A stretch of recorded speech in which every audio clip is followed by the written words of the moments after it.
नमस्कार दोस्तों, स्वागत है आपका आपके अपने चैनल महाविद्या एकेडमी में।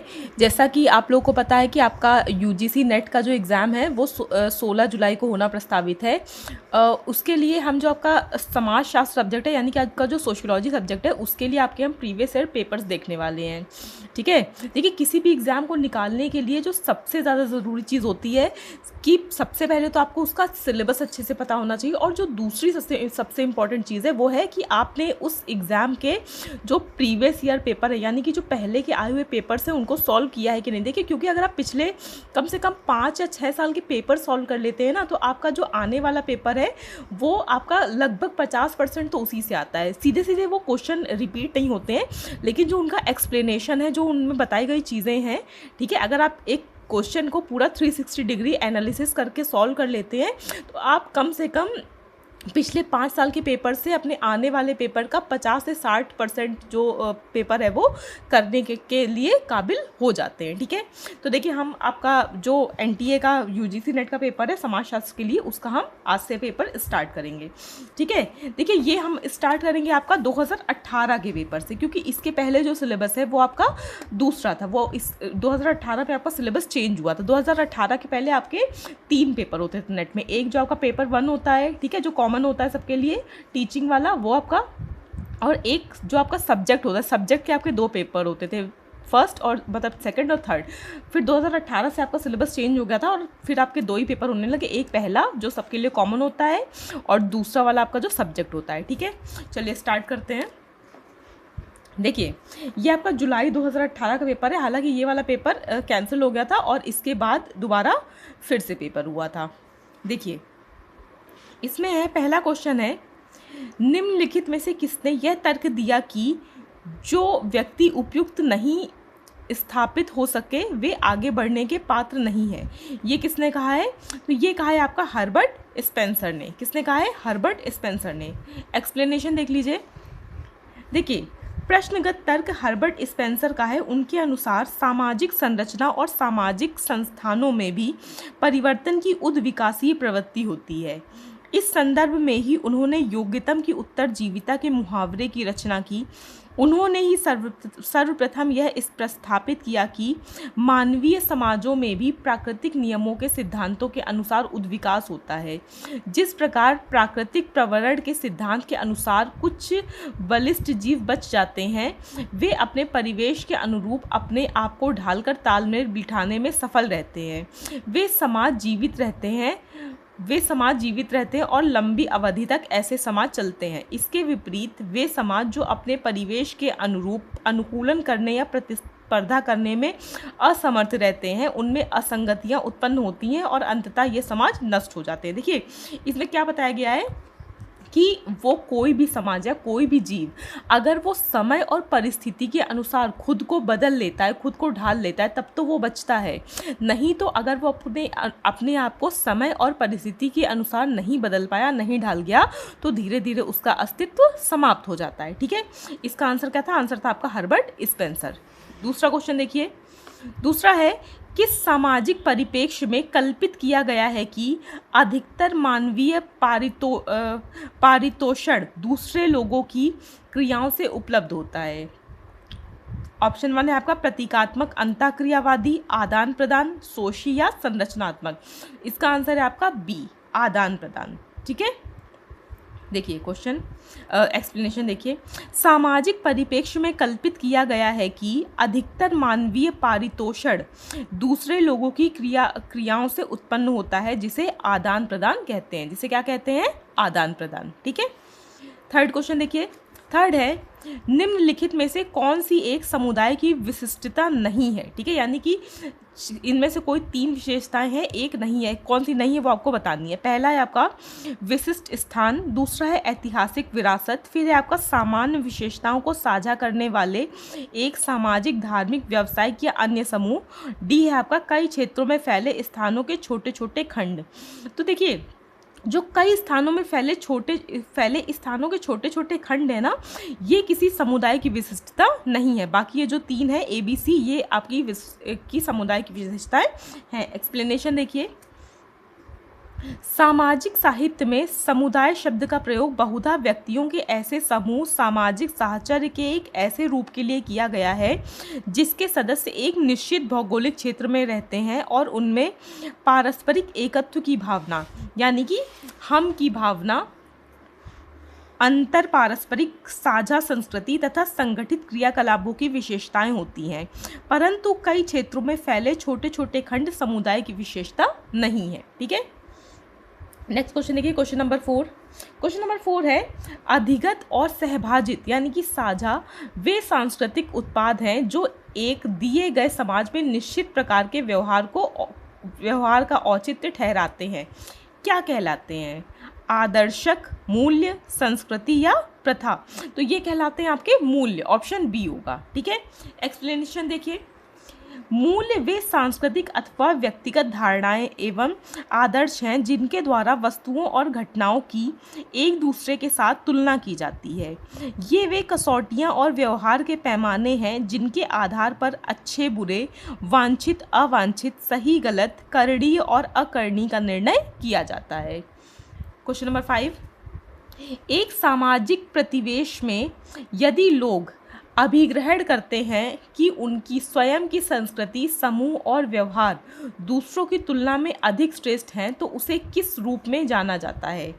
नृजाति केंद्रितावाद, अज्ञात केंद्रितावाद, स्वकेंद्रितावाद या राष्ट्रीयता? तो इसको जाना जाता है किस रूप में? इसको जाना जाता है आपका नृजाति केंद्रिकतावाद के रूप में। एक्सप्लेनेशन देखिए इसका। एक सामाजिक प्रतिवेश में यदि लोग अभिग्रहण करते हैं कि उनकी स्वयं की संस्कृति, समूह और व्यवहार की तुलना में अधिक श्रेष्ठ है तो उसे नजातीय केंद्रितावाद के रूप में जाना जाता है। इस अवधारणा का सर्वप्रथम प्रयोग W.C. समनर 2000 ने अंतः समूह और बाह्य समूह के बीच ऐसी पक्षपातपूर्ण मनोवृत्तियों को समझाने के लिए किया जिनके द्वारा हम अपने रीति रिवाजों, व्यवहार, प्रतिमानों और विश्वासों को बिना किसी तर्क वितर्क के अच्छा और बुरा ठहराते हैं। फिर देखिए, फिर है आपका क्वेश्चन नंबर 6, विश्वासों और मूल्यों का वह समुच्चय या सेट क्या कहलाता है जो व्यक्ति की प्रभावी संस्कृति को अस्वीकृत करे और एक वैकल्पिक व्यवस्था को विहित करे? ऑप्शन से आपके उप संस्कृति, जड़ संस्कृति, प्रति संस्कृति या सांस्कृतिक समष्टि क्या कहलाता है? तो देखिए, विश्वासों और मूल्यों का वह समुच्चय या सेट प्रति संस्कृति कहलाता है जो समाज की प्रभावी संस्कृति को अस्वीकृत करता है। प्रति संस्कृति की अवधारणा मिल्टन सिंगर की है, इसे विरोधी संस्कृति भी कहते हैं।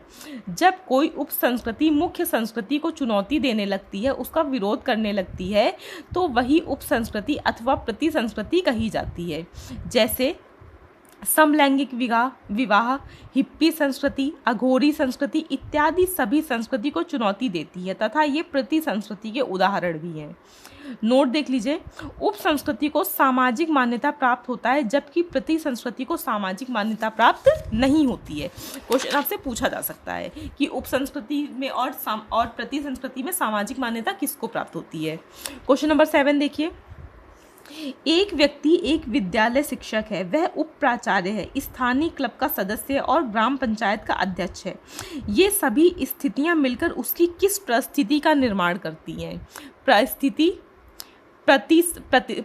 परिस्थिति समुच्चय, बहुल परिस्थितियां, परिस्थिति अनुक्रम। तो देखिए, एक ही व्यक्ति है, ठीक है, लेकिन वो अलग अलग परिस्थितियां निभा रहा, अलग अलग स्थितियां निभा रहा है। देखिए, एक व्यक्ति है वो विद्यालय में शिक्षक भी है, ठीक है, विद्यालय का उप प्राचार्य भी है, एक अलग जगह एक क्लब है उसका भी सदस्य है और ग्राम पंचायत का अध्यक्ष भी है। तो यानी कि उसके अंदर क्या है, वो बहुत सारी स्थितियां निभा रहा है, तो वो क्या है, बहुल परिस्थितियां होगा। ठीक है, उसकी बहुल परिस्थितियों का निर्माण होता है इससे।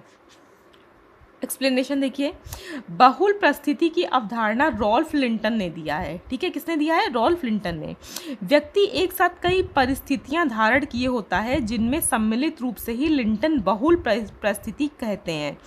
जैसे एक व्यक्ति का डॉक्टर, पुत्र, पिता, भाई के रूप में परिस्थितियां हैं, रॉल्फ लिंटन इसे गुच्छेदार परिस्थितियां या क्लस्टर स्टडी भी कहते हैं। क्वेश्चन नंबर 8 देखिए, भूमिका द्वंद्व के संरचनात्मक सिद्धांत का प्रतिपादन किसने किया है? AR रेडक्लिफ ब्राउन ने, RK मर्टन ने, टैलकार्ट पार्सन ने या JP मर्डॉक ने? किसने किया है? देखिए, भूमिका द्वंद्व के संरचनात्मक सिद्धांत का प्रतिपादन RK मर्टन ने किया है। किसने किया है आपका? RK मर्टन ने, ऑप्शन नंबर बी।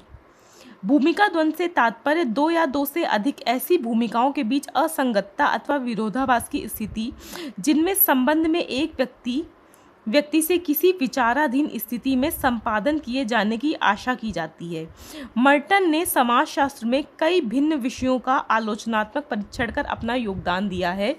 इनमें से कुछ उनके प्रमुख विषय सामाजिक संरचना, प्राकार्यवादी परिप्रेक्ष्य, विचलन और एनोमी, जनसंचार, भूमिका सिद्धांत, कर्मचारी तंत्र, मध्यवर्ती सिद्धांत और केंद्रीय साक्षात्कार रहा है। ठीक है, क्वेश्चन नंबर 9 देखिए।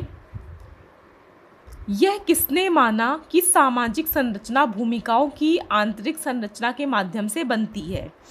AR Radcliffe Brown, RK Merton, R Linton या SF नडेल? तो ये किसने माना है? ये है SF नडेल आपके।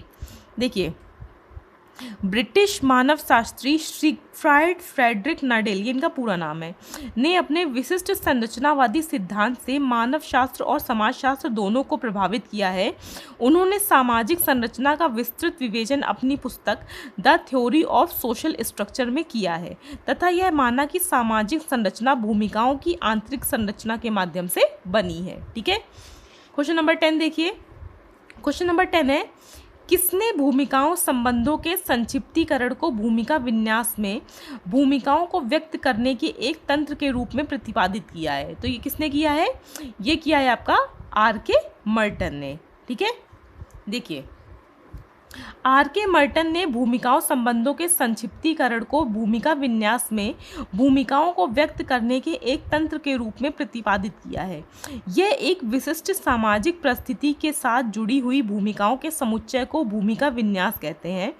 किसी भी सामाजिक परिस्थिति के एक व्यक्ति अनेक सामाजिक संबंधों से घिरा होता है जो कि व्यक्ति के लिए उस सामाजिक परिस्थिति में सर्वदा अथवा सामान्यतया आवश्यक होते हैं। इस अवधारणा का प्रयोग RK मर्टन ने किया है।